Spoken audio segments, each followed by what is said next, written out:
Viewers, Noor Kitchen and Traveller চ্যানেলে আরও একটি রেসিপি দেখার জন্য আপনাদেরকে আহ্বান জানাচ্ছি। আজ আমি তান্দুরি চা কিভাবে করতে হয় সেটি করে দেখাবো। এই তান্দুরি চা খেতে খুবই সুস্বাদু এবং করতে খুব সোজা। আমি একটা এখানে মাটির ভাঁড় নিয়েছি, গ্যাসটা অন করে দিচ্ছি আমি। এবার জালিটা দিয়ে দিলাম। কারো কাছে যদি জালি না থাকে তো কোনো ব্যাপার না, এইভাবে শুধু মাটির ভাতটা বসিয়ে দিলেই হবে।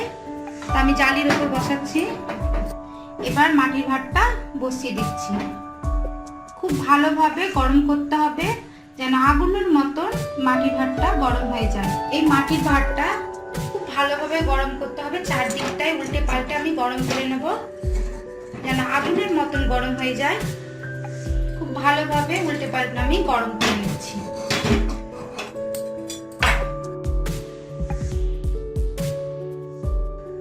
এদিকে এটা গরম হতে থাক।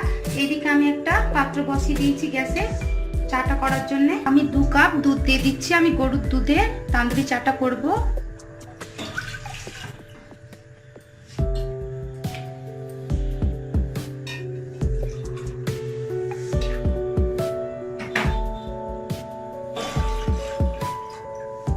দিয়ে দিচ্ছি 3 থেকে 4টে এলাচ, মুখগুলো আমি ফাটিয়ে নিয়েছি।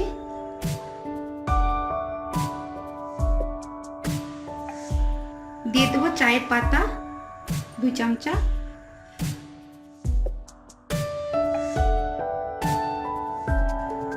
এবার দিয়ে দেবো আদা কুচি।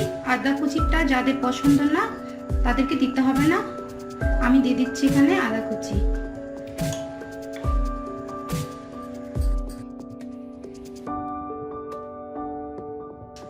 সবশেষে দিয়ে দেবো চিনি। চিনিটা নিজেদের পছন্দ মতো দেবেন। আমি এখানে 2 চামচা দিচ্ছি।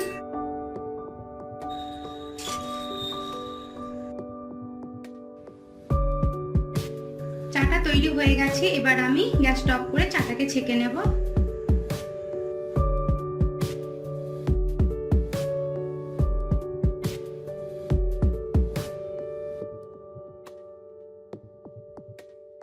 ভাতটা গরম হয়ে গেছে, খুব ভালোভাবে গরম করেছি।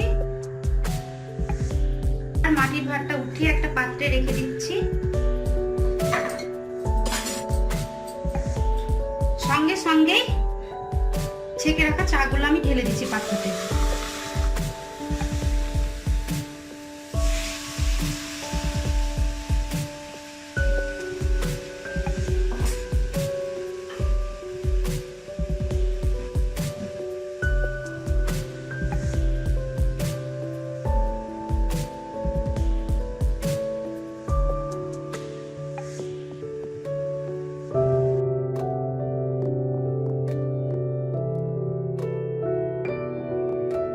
আপনারা দেখতেই পাচ্ছেন চাগুলো ফুটছে।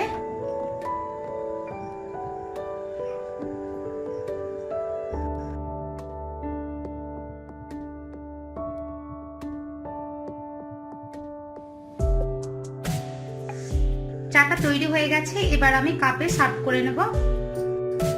খুব সহজেই তৈরি হয়ে গেল তান্দুরি চা।